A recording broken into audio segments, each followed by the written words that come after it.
সেই চিঠিটা আমাকে বললো পড়ার জন্য পড়ে শোনালাম। সেখানে পড়ে শোনালাম। পরবর্তী পর্যায়ে আগামীকাল এটি একজন রাখছে, শুনানি মুলতবি রাখছে। কালকে প্রধান নির্বাচন কমিশনের পক্ষ থেকে তাদেরকে অ্যাপিয়ার করতে বলবে, তাদের বক্তব্যটা উপস্থাপন করার জন্য বলবে। বিশ্বমানের থার্মিক্স রড, সালাম স্টিল থার্মিক্স, দেশের একমাত্র থার্মিক্স রড। ইশতিয়াকের শপথ বন্ধের জন্য জৈনিক অ্যাডভোকেট একটা মামলা করেছিল, আপনারা জানেন।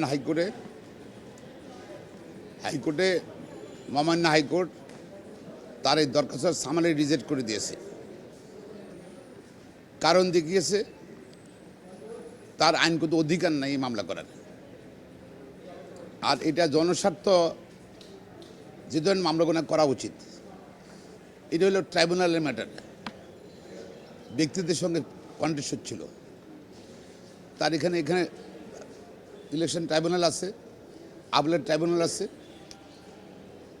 তো এটা তো জনস্বার্থের কিছু নাই, এই জন্য এটা খারিজ করে দিয়েছিল। তার এগেনস্টে আপিল করেছিল।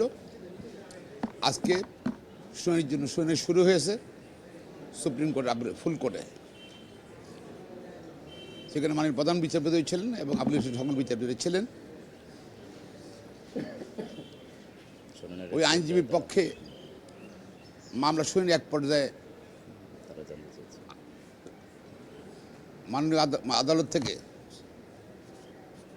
মাননীয় প্রধান বিচারপতি প্রশ্ন করলো যে ইলেকশন কমিশনের রোলটা কি। তো সেই সময় তারা স্পষ্ট কিছু বলে নাই। তখন আমি বললাম there a letter issued by the election commission.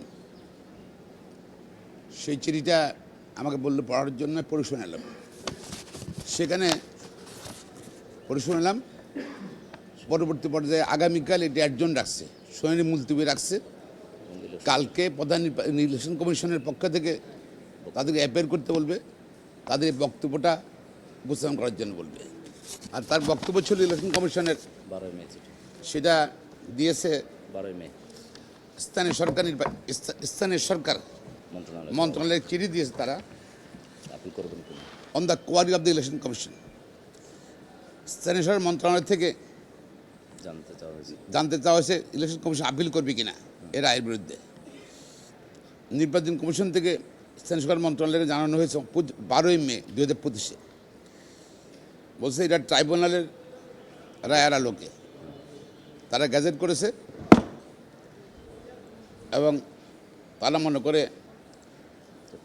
এইটা কোনো এই আপিল করার কোনো প্রাসঙ্গিকতা নাই। আমি বলছি এটা তো আপিল করার কোনো প্রয়োজন নেই, কার্যকরী নাই।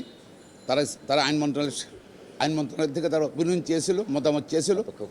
আইন মন্ত্রণালয় অপেক্ষা করেছিল, তারা আইন মন্ত্রণালয় কোনো অপিনিয়ন দেয় নাই। সেহেতু তারা আলোচনা করে রায় পর্যালোচনা করে তারা গ্যাজেট প্রকাশ করেছে এবং তারা আপিল করার কোনো কারণ দেখে না। এখন কেন